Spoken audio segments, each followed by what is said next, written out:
بسم اللہ الرحمن الرحیم۔ السلام علیکم۔ فرمایا اللہ تعالیٰ نے ترجمہ، یہاں تک کہ تم میں کسی کی موت آ جاتی ہے تو لے لیتے ہیں اس کو ہمارے فرشتے، اور یہ زیادتی نہیں کرتے۔ ابن عباس رضی اللہ تعالیٰ عنہ نے اس آیت کی تفسیر میں فرمایا ہے کہ اس سے ملک الموت کے مددگار فرشتے مراد ہیں، اور وہب بن منبع کہتے ہیں کہ جو فرشتے انسان کے پاس آتے ہیں اور اس کی عمر لکھتے ہیں وہی اس کی روح قبض کرتے ہیں، اور بعد قبض کرنے کے ملک الموت کو دیتے ہیں، اور ملک الموت ان کے سردار ہیں۔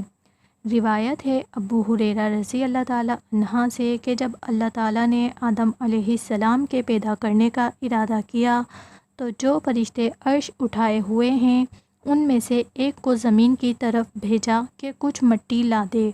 جب مٹی لینے کا ارادہ کیا تو زمین نے کہا، تجھ کو قسم ہے اس ذات پاک کی جس نے تجھ کو بھیجا ہے کہ مجھ سے مٹی نہ لے کہ کل کے روز اس کو آگ میں جلنا ہوگا۔ فرشتے نے یہ سن کر مٹی نہ لی۔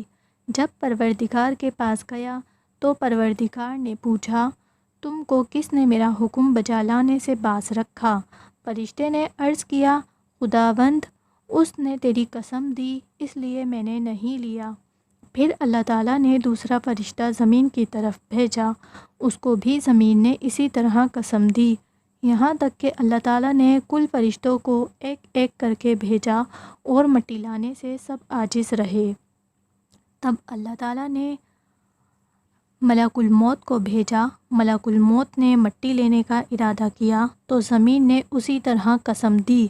ملک الموت نے کہا، جس نے مجھ کو بھیجا ہے اس کا حکم بجا لانا ضروری ہے۔ پھر زمین کے ہر حصے بھلے اور برے سے تھوڑی تھوڑی مٹی لے کر پروردگار کے پاس حاضر ہوئی، اور جنت کے پانی سے خمیر کر کے آدم کا بدن تیار کیا۔